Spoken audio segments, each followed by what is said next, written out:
अपने राजा के प्रति बहुत वफादार, पर लेडी मैकबेथ के कहने पर उसके मन में भी राजा बनने के ख्वाब जाग गए। फिर क्या था, उसके एक वफादार मुलाजिम होने का मुखौटा गिर गया और खुद अपने हाथों से उसने अपने राजा को मार डाला।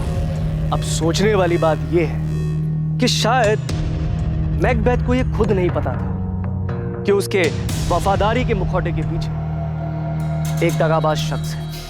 इंसानी फितरत का कोई भरोसा नहीं होता, कभी कभी चेहरे के पीछे की असलियत बहुत भयानक होती है। क्लास का टाइम हो गया, अगली बार नेक्स्ट एक्ट पढ़ के आइएगा, वो डिस्कस करेंगे। एक्सक्यूज मी सर, मुझे नहीं लगता मैकबेथ ने कोई मुखौटा पहना था। इंसान खुद को ही ना पहचान सके, ऐसा कैसे हो सकता है?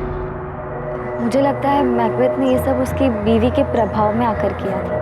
फाइनली इस क्लास में कोई तो है जो लिटरेचर में दिलचस्पी लेता है, वरना बाकी सब तो उल्लू की तरह ताकते रहते हैं। और रहा ताल्लुक तुम्हारे सवाल का, तो ये सवाल तुम अपने आप से पूछो, पिछले 1 साल में पहली बार तुमने मुझसे आके कोई सवाल किया है? क्या तुमने कभी ये सोचा था कि तुम सामने से आकर मुझसे शेक्सपियर डिस्कस करोगी? शायद ऐसी भी कोई अदिति है जिसे हम क्या तुम खुद नहीं जानते।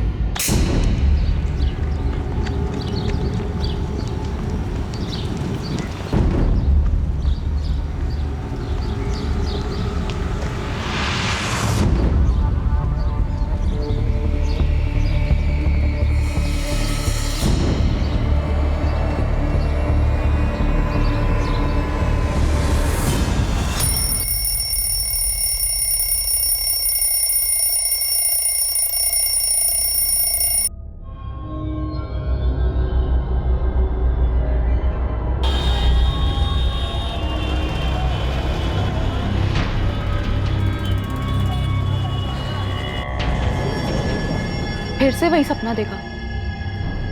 उसका कॉल आया था फिर से? हाँ, और वो भी ताऊ जी के सामने। सुभाष, कल सुबह तक मेहरा जी का ऑर्डर किसी भी हालत में भिजवाना है। जी भैया, लगभग सब कुछ अच्छे से तैयार है। दीदी, पढ़ाई अच्छी चल रही है ना? जी पापा, कुछ दिन में एग्जाम्स हैं। रात के 10 बजे। अदिति, चा बेटा फोन।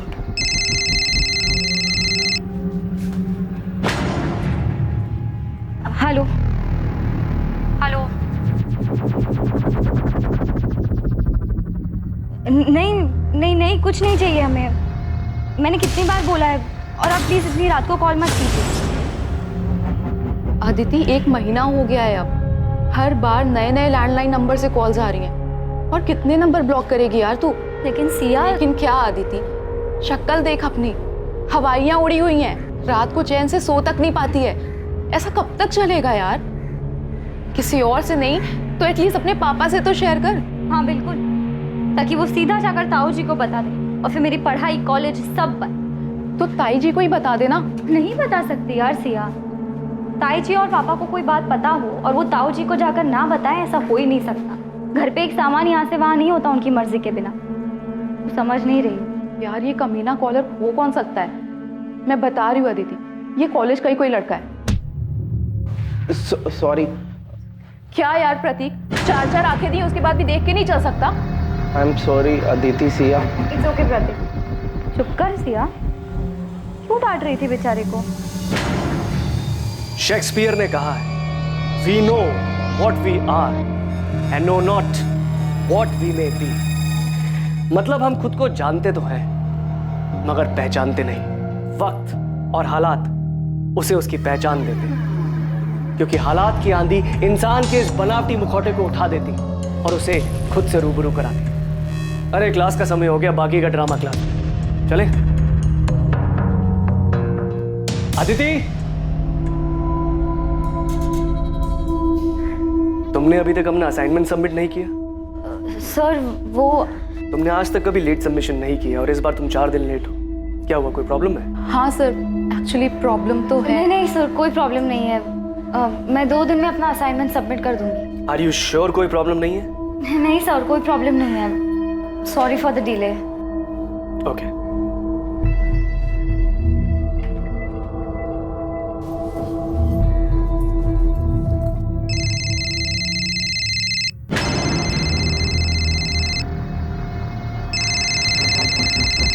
बेटा अदिति, फोन तो मेरा बजा, तुम क्यों चौंक गई? लाओ दो फोन। हेलो, हाँ पार्सल भिजवा दीजिए। हाँ हाँ ठीक है, चलेगा। बेटा अदिति, तो ठीक है ना? हाँ ताई जी, मुझे क्या होना था? तेरे ताऊजी और मैंने तेरी माँ से प्रॉमिस किया था, उन्हें वचन दिया था कि हम तेरा ख्याल रखेंगे। मैं तेरे साथ हमेशा हूँ। बस 3 साल पहले इस घर में जो गलती हुई थी वो तुम मत दोहराना। नहीं ताई जी, मैं ऐसा कुछ नहीं करूँगी।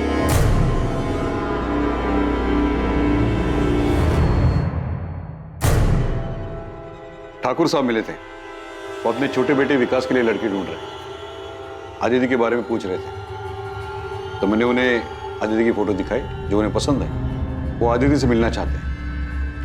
पिछली बार जो कुछ भी हुआ उसके बाद ठाकुर साहब अभी भी अपने बेटे के लिए पिछली बार जो हुआ उसे भूल जाओ ज्योति, जो सामने है उसे देखो। हो सकता है ठाकुर खानदान से हमारा रिश्ता होना लिखा है और रिश्ता खुद चलकर आ रहा है। विकास अच्छा लड़का है, मुंबई में रहता है, अगले हफ्ते कानपुर आ रहा है, मिल लेगा आदित्य से। पर मेरी पढ़ाई, कॉलेज का आखिरी साल है। तो फिक्र मत कर बेटा, तेरे एग्जाम्स के बाद ही तेरी शादी करेंगे। हाँ, एग्जाम के बाद ही शादी होगी, लेकिन सगाई इसी महीने होगी। ठाकुर साहब अब ज्यादा रुकना नहीं चाहते और मैं भी उनकी बात से सहमत हूँ।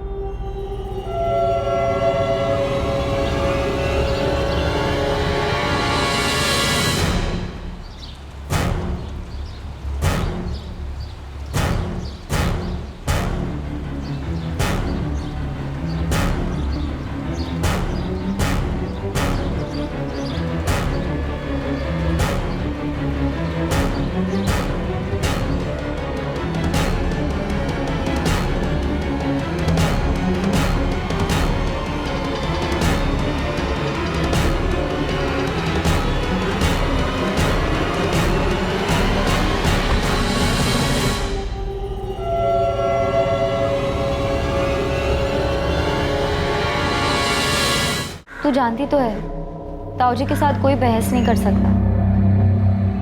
उन्होंने कहा है तो शादी होकर रहेगी। मैं तुम्हारी जगह होती तो भाग जाती। ये सब कहना आसान है, और वैसे भी किस्मत में जो लिखा है उससे कौन भाग सकता है। प्रतीक, यहाँ क्या कर रहे हो? सर वो नोटिस।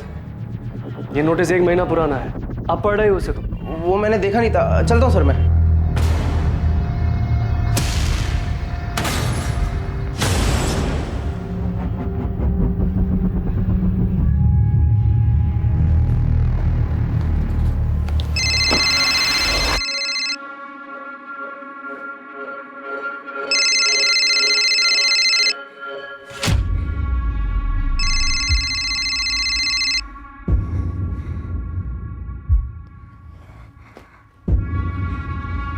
हेलो हेलो हेलो, कौन बोल रहा है? कुछ बोलते क्यों नहीं? क्यों परेशान कर रहे हो मुझे? अदिति, तुम सिर्फ मेरी हो। मैं तुम्हारी शादी किसी और से नहीं होने दे सकता। कौन हो तुम? हेलो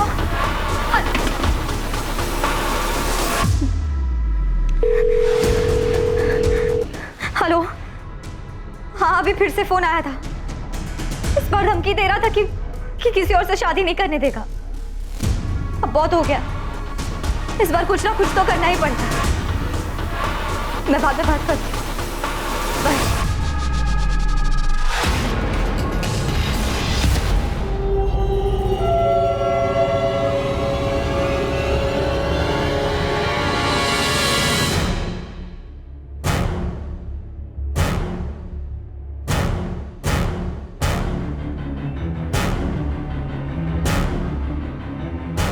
ताई जी, मैं चलती हूँ। ठीक है बेटा, संभल के जाना।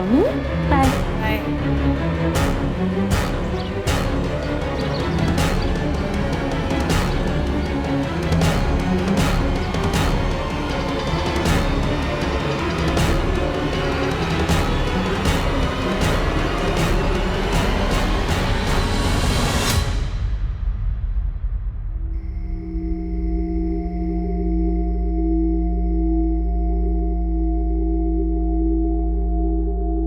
कॉलेज तो 5 बजे ही बंद हो गया था।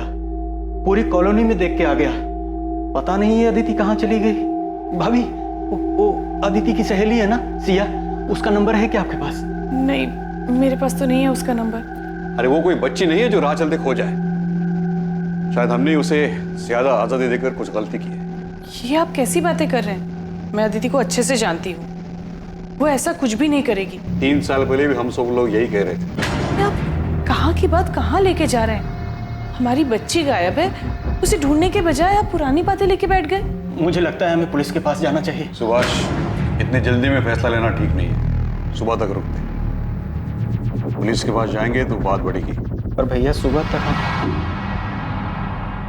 पता नहीं सर अदिति कहाँ है, और उसका फोन भी ऑफ जा रहा है। अगर तुम्हें मिले तो बोलना मैंने बुलाया है। उसने अभी भी अपना असाइनमेंट सबमिट नहीं किया है।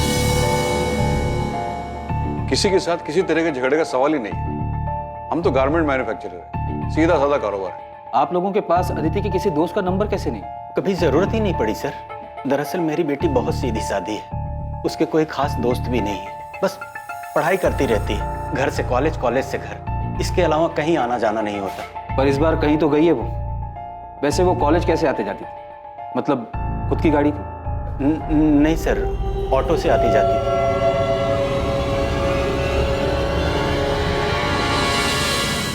हम अदिति की फोटो आसपास के थानों में भेज रहे हैं, उसके कॉल रिकॉर्ड्स भी मंगवाए, जिससे पता चल जाएगा कि उसने लास्ट बात किससे की।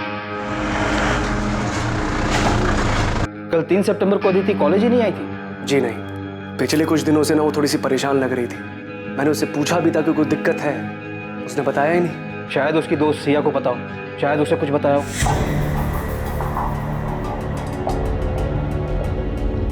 सिया, अदिति कल से मिसिंग है। अगर तुम इसके बारे में कुछ भी जानती हो तो बेझिझक होकर इंस्पेक्टर साहब को बताओ। सर अदिति को पिछले 1 महीने से ब्लैंक कॉल्स आ रहे थे।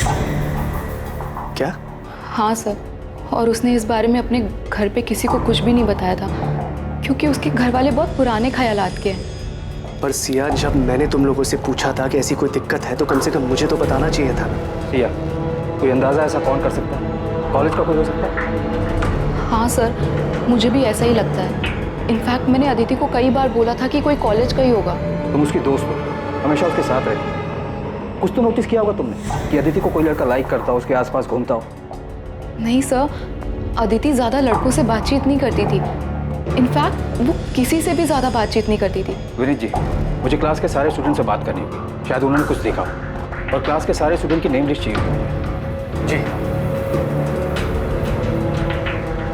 सिया, अदिति कॉलेज कैसे आती जाती? ऑटो में? वैसे तो ज़्यादातर लोग ऑटो से ही आते जाते हैं, लेकिन मैंने अदिति को कई बार प्राइवेट टैक्सी करते हुए देखा है।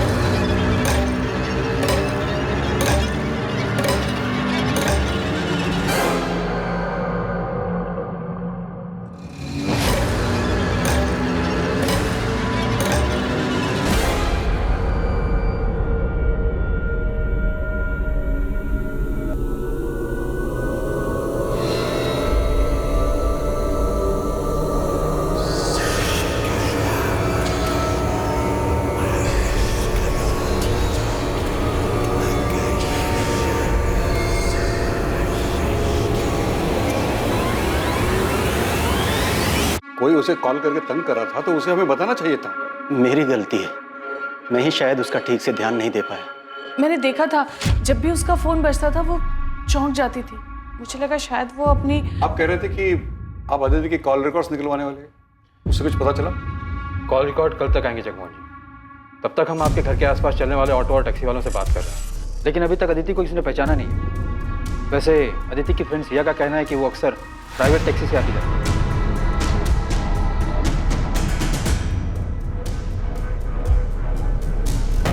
अब वो टैक्सी से जाए ऑटो से, क्या फर्क पड़ता है? फर्क पड़ता है, और इस बात से भी फर्क पड़ता है कि आप लोगों को उसके दोस्तों के बारे में कुछ पता नहीं, और ये भी नहीं पता कि वो कॉलेज कैसे आती जाती है।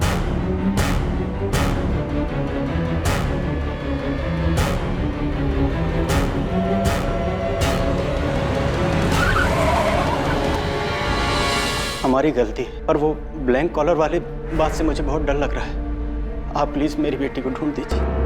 सर, अदिति राउत के कॉल रिकॉर्ड्स आ गए सर। और सर, अदिति के फोन पे आखिरी कॉल जिस नंबर से आया था वो फिलहाल स्विच ऑफ है, किसी शाहिद बेग का है। और दोनों में काफी बातचीत होती थी सर। शाहिद बेग, लेकिन इस नाम का तो कोई स्टूडेंट अदिति की क्लास में नहीं है। और ये पिंक नंबर किसके हैं? सर ये 6-7 पीसीओ के नंबर है। इनसे अदिति को लगभग 20-30 सेकंड के कॉल्स आए हैं। पक्का इन्हीं पीसीओ से अदिति को ब्लैंक कॉल किया गया होगा। और शायद इन कॉल्स के डर से ही अदिति ने टैक्सी में आना जाना शुरू किया होगा सर। मुझे इन सारे पीसीओ के एड्रेस चाहिए, जल्द से जल्द।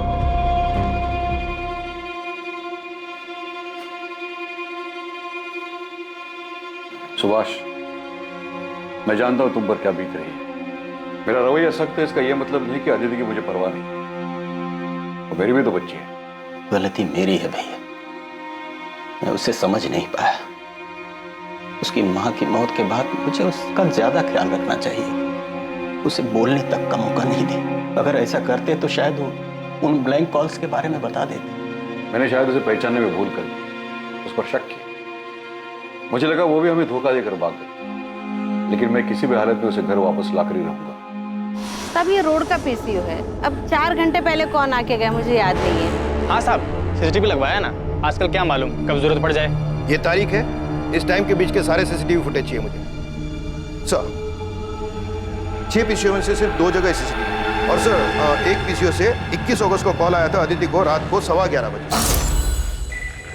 और दूसरे पीसीओ से 31 अगस्त को कॉल आया था रात को 10:35 पर। आई होप हमें वो कॉलर दिख जाए।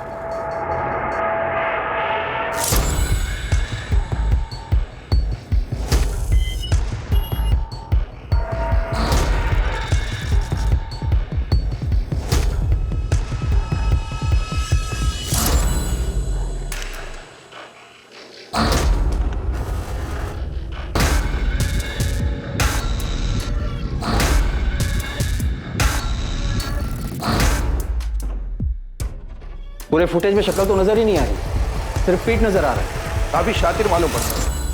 कैप पहन कर आया था। जी सर। हाँ सर, मैं अभी आती हूँ। ध्यान से देखना चाहिए, चेहरा नहीं दिख रहा है, पर शायद बॉडी लैंग्वेज से तुम पहचान जाओ।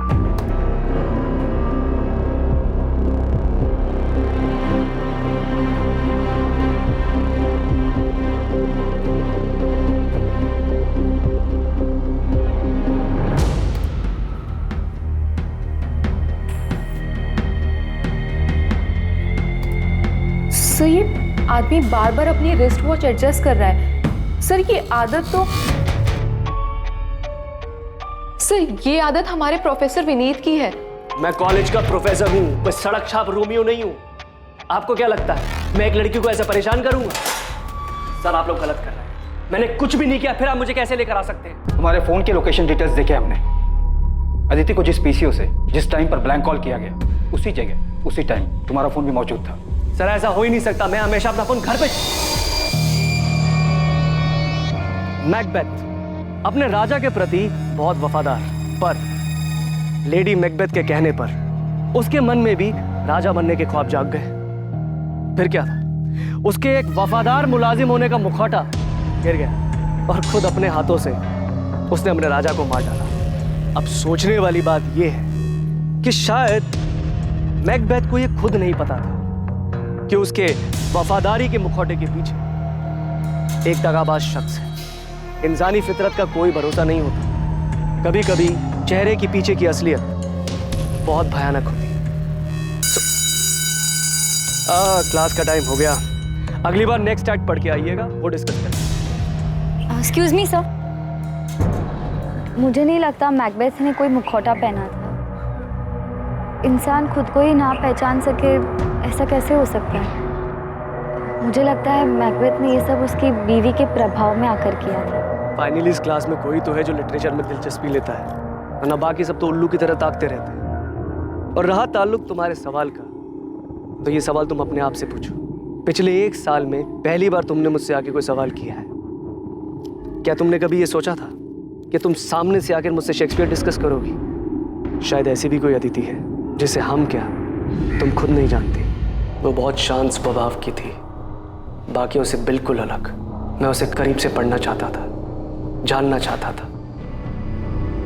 उसकी सादगी मुझे भाने लगी थी। वही मीठी आवाज सुनने के लिए मैं उसे ब्लैंक कॉल्स किया करता था, मगर कभी हिम्मत नहीं हुई उसे बताने की। फिर इस बीच मुझे पता चला कि उसकी शादी की बात चल रही है। अदिति अभी सिर्फ तो 22 साल की है। इतनी जल्दी शादी कौन करता है? और तूने कुछ बोला नहीं? तू जानती तो है, ताऊ जी से कोई बहस नहीं कर सकता। उन्होंने कहा है तो शादी होकर है। ये सुनकर मुझे बहुत गुस्सा आया। वो ऐसे कैसे किसी और के साथ शादी कर सकती थी? इसलिए उस दिन मैंने उसे कॉल करके पहली बार बात की। अदिति, तुम सिर्फ मेरी हो। मैं तुम्हारी शादी किसी और से नहीं होने दे सकता। तेरी लव स्टोरी में कोई इंटरेस्ट नहीं मुझे। ये बता अदिति कहाँ है? क्या किया तूने उसके साथ? सर मैंने उसके साथ में कुछ नहीं किया है। चुपचाप सच बता दे। अब लेक्चर खत्म, प्रैक्टिकल शुरू होगा जिसमें सिर्फ सच बाहर आएगा। शंभू। जी सर। शुरू हो जा। किसी पे भरोसा ही नहीं कर सकते यार। I mean, प्रोफेसर विनीत जैसे पढ़े लिखे लोग ऐसी हरकत कर सकते हैं? हाँ, कौन असल में क्या है ये तो कोई नहीं बता सकता। बेचारी अदिति, एक तो पहले ही उसके घर में इतनी ज्यादा प्रॉब्लम थी और अब ये ब्लैंकोस का चक्कर आके उसके सर पड़ गया। तुझे अंदाजा भी नहीं होगा यार कि उसके घर वाले हर बात को लेके कितनी रोक टोक करते थे। मैंने क्या किया पापा? जीन्स पहनने में क्या गलत है? बाकी लड़कियां भी तो पहनती हैं। दुनिया अगर गलत करे तो इसका मतलब ये नहीं है कि उनकी देखा देखी हम भी गलत करें। तो जानती है ना ताऊ जी को, उन्हें ये सब पसंद नहीं है। और आपको पापा?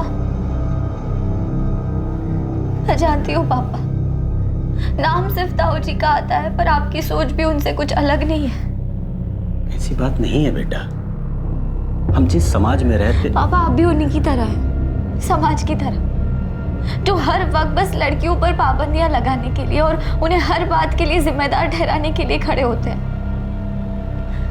काश आज माँ जिंदा होती, वो ऐसा कभी नहीं होने देती। अदिति। सर अदिति को मैंने किडनैप नहीं किया है। ये आप मुझे कहाँ लेके जा रहे हैं? मैं कोई क्रिमिनल नहीं हूँ। कोर्ट में पेशी है तेरी। हमने अर्जी दाखिल की तुझे रिमांड पर लेने के लिए। अब देखते हैं तू सच कैसे नहीं बोलता। 10 दिन हमारे साथ जेल में रहेगा ना तो सब उगल देगा। सर एक बात बहुत अजीब है। अदिति रोज एक प्राइवेट टैक्सी में आया जाया करती थी और यही नहीं, रोज वो टैक्सी एक ही होती थी।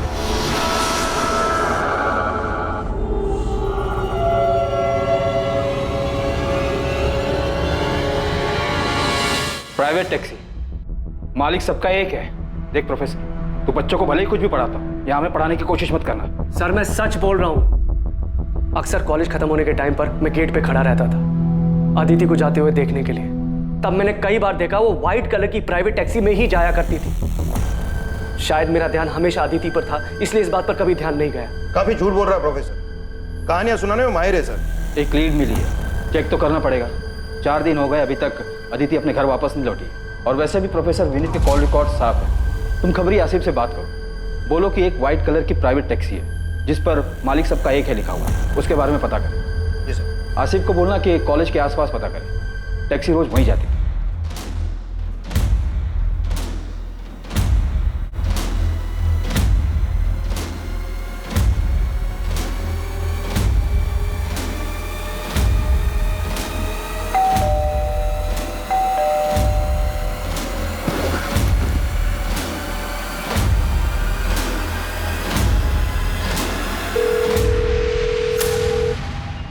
हेलो, आप कहाँ हैं? तुरंत घर आ जाइए। अरे लेकिन हुआ क्या है? जिसका डर था वही हुआ। आप सवाल मत पूछिए, बस जल्दी घर आ जाइए। देखो मैं रास्ते में हूँ, गाड़ी में। तुम साफ साफ बोलो क्या हुआ है?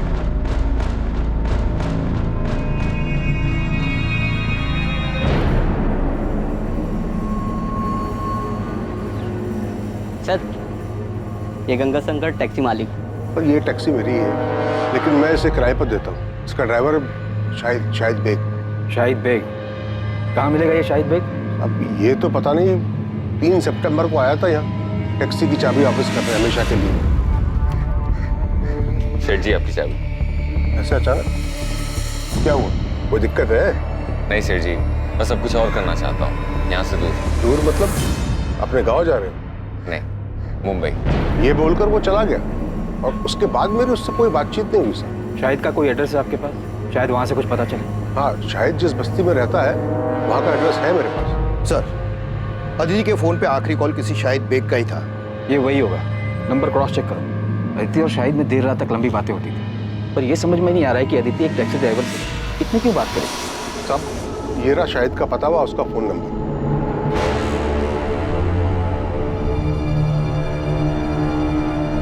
ये वही शाहिद बेग है। सर ये बालक यहीं शाहिद रहता था।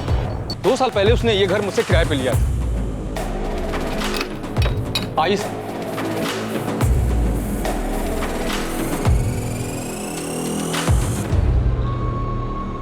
शाहिद ने कमरा कब खाली किया? 3 सितंबर को। हाँ साहब उसी दिन किया था। कुछ बताया था उसने? कहाँ जा रहा है? जमुना भाई इस बार दुबई जा रहा हूँ किस्मत आजमाने। ये चल क्या रहा है शाहिद के दिमाग में? सबको अलग अलग जगह बताकर खुद गायब हो गया। अदिति हमेशा शाहिद की टैक्सी से आती जाती थी और शाहिद ने अपनी टैक्सी 3 सितंबर को वापस की और उसी दिन से अदिति और शाहिद दोनों गायब हैं। ये महज इत्तेफाक तो नहीं हो सकता। सर यहाँ तो कुछ और ही खिचड़ी पक रही है। ये शाहिद की पड़ोसन बता रही थी कि शाहिद के घर पे किसी लड़की का रेगुलर आना जाना था। हाँ साहब, ये तो वही लड़की है जो शाहिद के घर पे आती थी।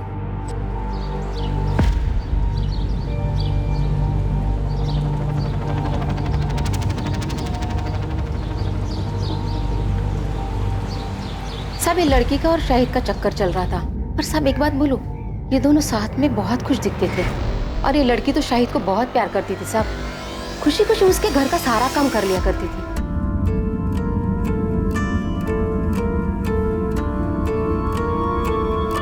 क्या कर रहे हो? कोई देख लेगा तो? तो देखने दो। तुम यहाँ क्या कर रहे हो? बुखार है ना, आराम करना चाहिए। चलो अंदर चलो। अच्छे बड़े घर की लड़की, कॉलेज जाने वाली, अपनी उम्र से काफी बड़े टैक्सी वाले के प्यार में पड़ गई और इतना ही नहीं, अपना घर छोड़कर उसके साथ भाग भी गई। कुछ ज्यादा फिल्मी नहीं हो गया ये? नहीं पीढ़ी है सर, फिल्मों से सीखते हैं इनको। और फिर इस अदिति के घर वाले तो काफी पुराने ख्यालात के। शाहिद के कॉल रिकॉर्ड निकलवाओ और ये सच भी हमें रावत फैमिली को बताना ही होगा। कॉल डिटेल से तो ये लगता है कि अदिति और शाहिद आपस में काफी लंबी लंबी बातें करते। और इतना ही नहीं, अदिति शाहिद के घर भी आ जाएगा। वहाँ के आस पड़ोस के लोगों ने अदिति को कई बार देखा, इसलिए हमें यकीन है कि अदिति और शाहिद एक दूसरे से प्यार करते थे और इसलिए भाग गए। शाहिद के गांव रायबरेली का एड्रेस मिला है, हम वहाँ जाकर पता करने की कोशिश। रहने दीजिए, आपकी मदद का बहुत बहुत धन्यवाद। अब उन्हें ढूंढने की कोई जरूरत नहीं है। अदिति खुद हमसे रिश्ता तोड़कर चली गई है। आप तकलीफ मत उठाइए, इस केस को क्लोज कर दीजिए। एक बार अदिति हमें मिल जाए उसके बाद तो ये केस हम क्लोज ही कर देंगे। हम लोगों ने फैसला कर लिया है, हमें उनसे कोई वास्ता रखना नहीं है और ना ही इस केस। जब आप लोग खुद अदिति को नहीं ढूंढना चाहते तो ये केस हम क्लोज कर देंगे।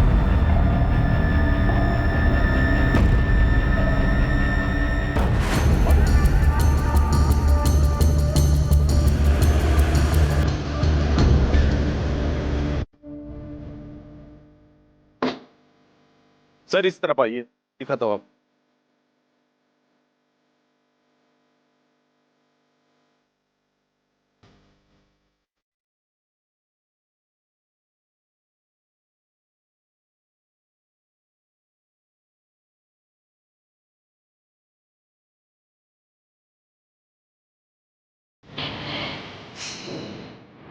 सर विक्टिम का गला घोटा गया है, कपड़े भी फटे हुए हैं, शायद रेप किया गया है और लाश को उस बोरी में लाया गया है। लड़की गांव की रहने वाली नहीं लगती। मैंने आसपास के लोगों से पूछा, इसकी फोटो भी दिखाई, लेकिन कोई पहचान नहीं पाया। डेड बॉडी को पोस्टमार्टम के लिए तो भेजिए दो। इसकी फोटो भी आसपास के थानों में भेज दो, शायद वहां से आइडेंटिफाई हो जाए। सर विक्टिम की फोटो दिल्ली, नोएडा और आसपास के थानों में भेजी, लेकिन अभी तक कोई रिस्पॉन्स नहीं आया। शायद विक्टिम यहाँ की हो ही नहीं। तो एक काम करो, हमारे सोशल मीडिया ग्रुप की हेल्प लो और विक्टिम की फोटोज उसमें भी सर्कुलेट करो।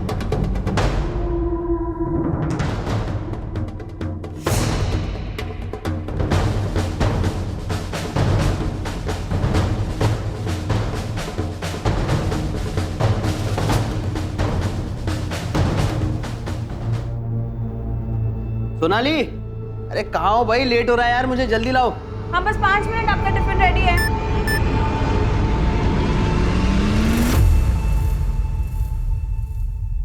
ए सोनाली, मेरा टिफिन रेडी हुआ कि नहीं? क्या हुआ?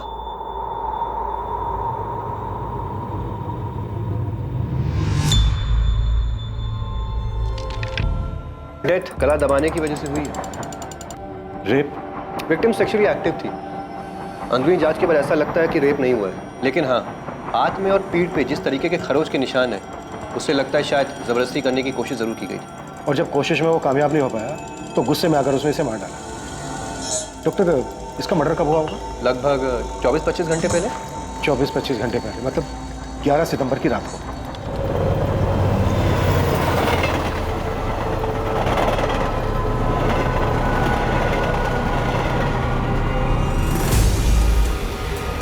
ऐसे नहीं, ऐसे बना, ठीक है? आजा। बस करो भी बतख जैसे मुंह बनाना। ये कपड़े पहले सुना ली, तेरे पापा आते ही होंगे। आप आओ, हमारे साथ फोटो खींचो। अरे मैं कहाँ? बैठो यहाँ पे। अरे मुझे नहीं आता ये सब। जी, हमारी फोटोज ही नहीं है साथ में। देखो सिर्फ आपको बस ऐसे करना। कैसे? ऐसे, ठीक है? आओ।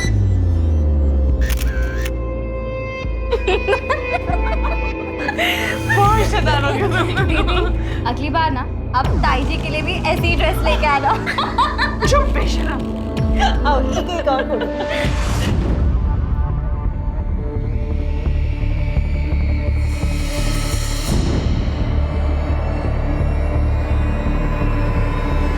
ये मेरे चाचा जी सुभाष रावत की बेटी है सर।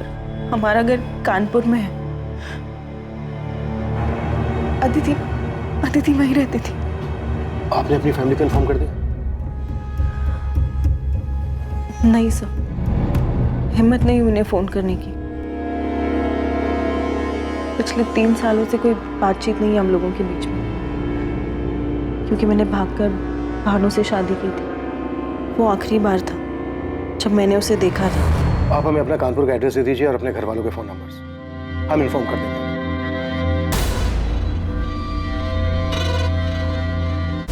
सुभाष, ये जमीन बहुत अच्छी जगह पर है जहां हम बड़ा कारखाना बनवा सकते हैं, जहां कपड़े स्टोर करे जाएंगे, और ये हमारी फैक्ट्री से ज्यादा दूर भी नहीं है।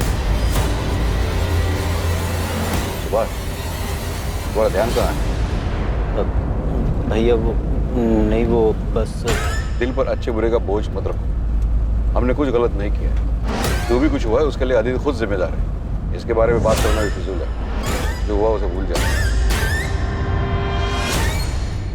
सोनाली ने जो नंबर दिया था उस नंबर पे रिंग तो जा रही है पर कोई फोन उठा नहीं रहा है। असल मैंने कानपुर पुलिस स्टेशन के पीएसआई अजय माथुर जी से बात की। अदिति की मिसिंग कंप्लेंट वही हैंडल कर रहे थे। 4 सितंबर को मिसिंग कंप्लेंट फाइल की गई थी। हाँ, अदिति रावत, उसके मिसिंग कंप्लेंट की इन्वेस्टिगेशन मैंने ही की थी, अभी कुछ दिन पहले ही की बात है। हाँ, एक टैक्सी ड्राइवर था शाहिद बेग नाम का, अफेयर था दोनों का, उसी के साथ चली गई। हम उन दोनों को ढूंढने में आगे बढ़ ही रहे थे कि अदिति की फैमिली ने केस क्लोज करने के लिए बोल दिया। सुधा, तुम तुरंत कानपुर के लिए निकलो और अदिति की फैमिली से मिलो। तब तक हम यहाँ सोनाली से बात करके देखते हैं, शायद उसे शाहिद के बारे में कुछ पता हो। Okay sir. सर, ये अदिति और शाहिद की जोड़ी थोड़ी अजीब नहीं है? अदिति एक अमीर लड़की है, शाहिद एक टैक्सी ड्राइवर। सोचने वाली बात यह है कि इन दोनों का मेल हुआ कैसे?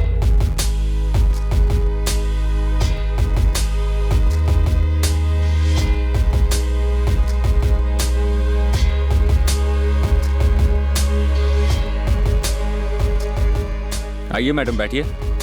नहीं, आप जाइए, मैं ऑटो ले लूंगी। मैडम, आप ऑटो का किराया दे देना। बहुत देर से देख रहा हूँ, दूर दूर तक कोई ऑटो नहीं है। आप ऐसे ही धूप में खड़ी हैं। आपको भी ऑटो का इंतजार नहीं करना पड़ेगा और मुझे भी सवारी मिल जाएगी। बैठिए ना।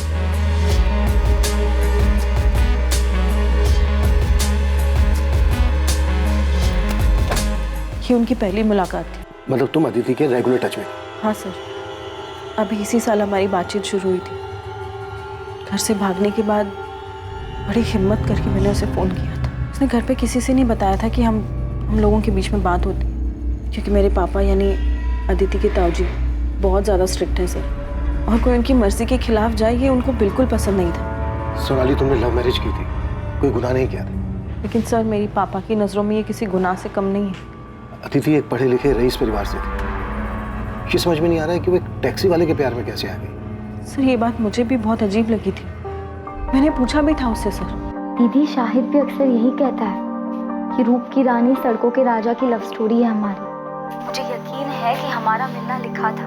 और रही बात मजहब जात पात के भेद की, तो मैं ऐसी ओछी बातों में विश्वास नहीं रखती। मैं जात पात की बात नहीं कर रही हूँ अदिति, मैं लोगों के पढ़े लिखे होने के नज़रिए, उनके इंटेलेक्चुअल लेवल की बात कर रही हूँ। तूने कहा था ना कि वो सिर्फ 5वीं क्लास तक पढ़ा है, तो उसे तो तेरी बात भी समझ नहीं आती होगी। तुम लोग बात क्या करते हो आपस में? बातें करने के लिए इंटेलेक्चुअल लेवल की नहीं, बस इंसान में थोड़ी सी दिलचस्पी दिखाना ही काफी होता है। कौन सी किताब पढ़ रही हैं मैडम जी? क्यों? इतने ध्यान से पढ़ रही हैं तो काफी अच्छी ही होगी। The tragedy of Othello with connections. अरे बाप रे, इतना बड़ा नाम। मैं तो ये नाम याद करने गया तो पूरा हफ्ता लग जाएगा।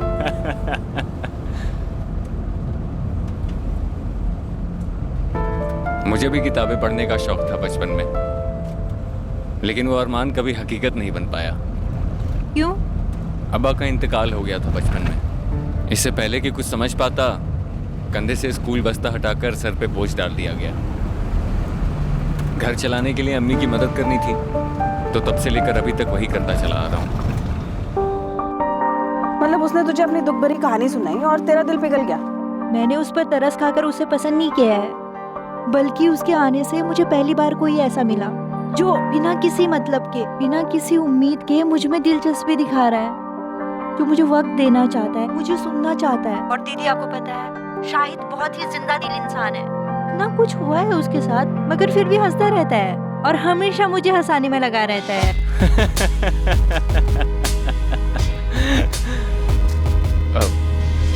सॉरी मैडम, वो एक बात याद आ गई। वो मेरी पड़ोसन है ना, उसको जब बुखार होता है ना तो वो बहुत खुश हो जाती है। पता है क्यों? उसे लगता है वो बहुत हॉट लग रही है।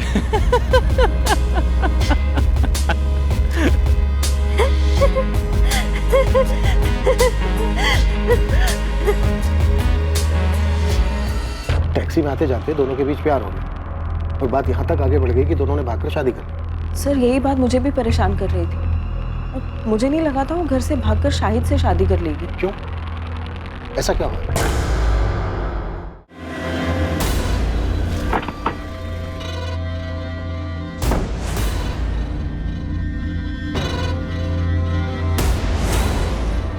वो टैक्सी वाले शाहिद ने मेरी अदिति को मार दिया। इन्वेस्टिगेशन चल रही है सुभाष, लेकिन एक और पॉसिबिलिटी ये है कि शायद शाहिद को भी मार दिया गया होगा। लेकिन मुझे पूरा यकीन है कि उसी कमीने ने अदिति को मारा होगा। मैंने उसे तभी पहचान लिया था जब वो दोनों शादी करके यहाँ आए थे हमारे पास। क्या आप लोग पहले से जानते थे कि उन दोनों ने शादी कर ली? शाहिद पहले से शादीशुदा था, तो फिर अदिति उसके साथ भागी क्या? सर यही बात तो मुझे समझ नहीं आ रही है।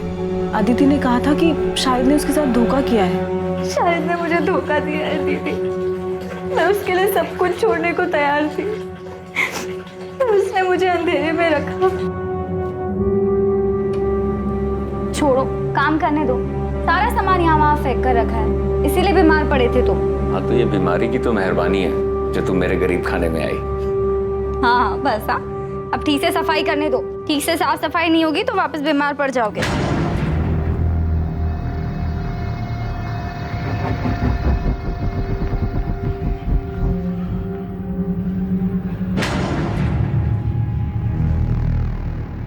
अदिति मेरी बात सुनो, जो तुम सोच रही हो ना वैसा बिल्कुल नहीं है। मुझे कुछ नहीं सुनना।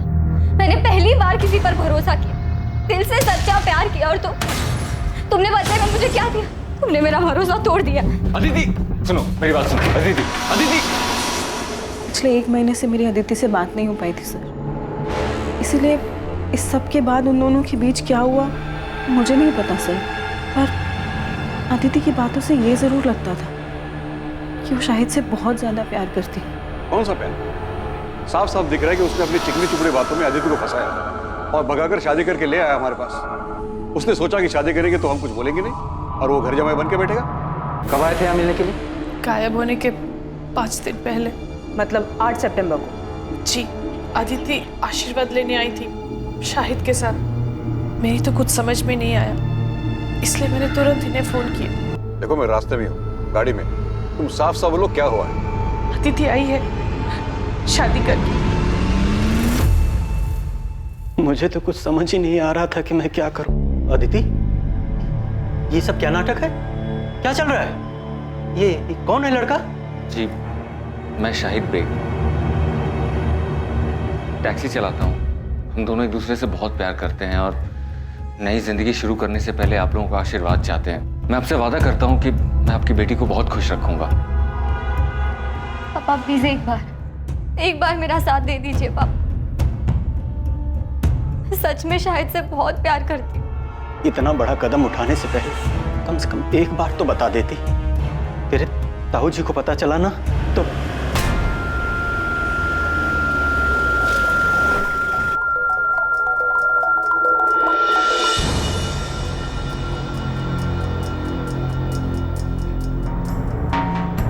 सुभाष, इनसे कह दे यहां से चले जाए। मैं कहता हूं चले जाओ यहां से। हम समझ लेंगे कि तू भी सोनाली की तरह मर गई हमारे लिए, लेकिन याद रखना, जो लोग बुजुर्गों का दिल दुखा के खुशियां ढूंढते हैं ना, जिंदगी उन्हें कभी खुश नहीं रखती। आपने तो हमें कुछ नहीं बताया, सीधे कहा कि केस क्लोज कर दो। हाँ तो और क्या कहते हैं? लेकिन शाहिद और अदिति तो एक दूसरे से प्यार करते थे ना, तो फिर शाहिद अदिति को क्यों मारेगा? अदिति अपने साथ अपने सारे गहने और कुछ कैश लेकर भागी थी, जिसका पता हमें कुछ दिनों बाद चला। गहनों की कीमत ही लगभग 10-15 लाख होगी। शाहिद को सिर्फ पैसे से मतलब था। उसने 10-15 लाख का मुनाफा देखा और मार दिया अदिति को। अदिति के घर वालों को शाहिद पे शक है, देखने से तो ऐसे ही लगता है। शाहिद पहले से शादीशुदा था, अदिति ने शाहिद से शादी की जिद की होगी तो शाहिद को मजबूरन अदिति से शादी करनी पड़ी। लेकिन सुधा, हम ये नहीं जानते कि खुद शाहिद सही सलामत है भी या नहीं। ऐसा ना हो कि उसकी लाश भी कहीं जंगल में ही कहीं पड़ी हो सकता है कि अदिति के परिवार वालों ने दोनों को मरवा दिया। आपको ऐसा क्यों लगता है सर? ऐसा हमें नहीं, अदिति के ताऊ जगमोहन की सगी बेटी सोनाली को लगता है, क्योंकि उसके साथ भी कुछ ऐसा ही हुआ था। सर, जब मैं और सोनाली घर से भागे थे तब इनके पापा ने हमारे पीछे गुंडे भी भिजवाए थे। गुंडे? यस सर, वो तो हमारी किस्मत अच्छी थी कि हम उनके हाथ में नहीं आए और हम शहर से बाहर भाग गए। सोनाली, तुम्हें सच में ऐसा लगता है कि तुम्हारे पापा अदिति को चोट पहुंचा सकते हैं? यकीन से तो नहीं कह सकती हूँ, लेकिन कल को अगर ऐसी कोई बात सामने आती है तो मुझे हैरानी नहीं होगी सर। और इतना बता सकती हूँ सर कि खानदान की इज्जत और खानदान के बच्चों के बीच अगर किसी दिन किसी मोड़ पे मेरे पापा को किसी एक चीज़ को चुनना होगा तो वो आँख बंद करके खानदान की इज्जत को ही चुनेंगे सर।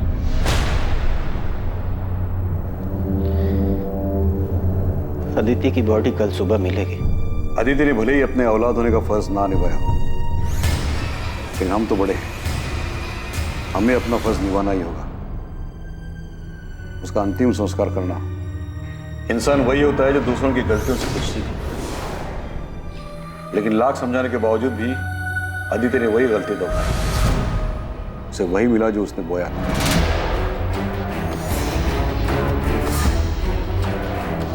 अब आप उसे क्यों कोस रहे हैं? वो तो जिंदा भी नहीं है। जिंदा नहीं है क्योंकि उसने परिवार और इज्जत को छोड़कर एक मक्कार का हाथ थामा था। शरीर की गलती थी, उसको सजा मिल गई, लेकिन आत्मा को मुक्ति मिलना बहुत जरूरी है। इसलिए उसका दाह संस्कार करके हमें अपना फर्ज निभाना है।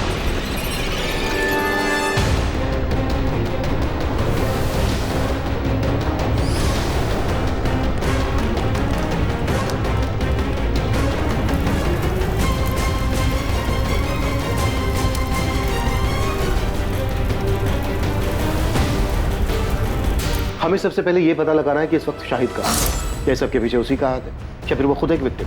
सर, जहाँ अदिति की लाश मिली उसी जंगल वाले एरिया में हम लोग शाहिद की डेड बॉडी को भी सर्च करें। शायद कोई जंगली जानवर उसे अंदर खींच कर ले गया। अगर खुद शाहिद मर चुका है तो फिर साफ साफ ये ऑनर किलिंग का केस बनता है, और ये काम अदिति के ताऊ जगमोहन और उसके पिता सुभाष का हो सकता है। शक इसलिए भी हो रहा है क्योंकि जगमोहन की बेटी सोनाली को भी अपने पिता पर भरोसा नहीं है। वैसे इन लोगों के अलावा और किसका काम हो सकता है? प्रोफेसर विनी, कानपुर के पीएसआई अजय माथुर बता रहे थे इस प्रोफेसर के बारे में। फाइनली इस क्लास में कोई तो है जो लिटरेचर में दिलचस्पी लेता है, वरना बाकी सब तो उल्लू की तरह ताकते रहे। अदिति से एक तरफा प्यार किया करता था, ब्लैंक कॉल भी किया करता था, यहाँ तक कि सर उसे धमकी भी दी थी अदिति को किसी और से शादी ना करने की। और जब कॉलेज वालों को इसके बारे में पता चला तो उसे कॉलेज से निकाल दिया गया। इस वक्त कहाँ है विनी? माथुर साहब बता रहे थे कि कॉलेज से निकाले जाने के बाद वो अपने घर में ही बंद। क्या करता बेचारा ओथेलो? प्यार में जलन होना स्वाभाविक है। वो अपने प्यार को किसी और के साथ नहीं देख सकता, इसीलिए उसने खुद उसको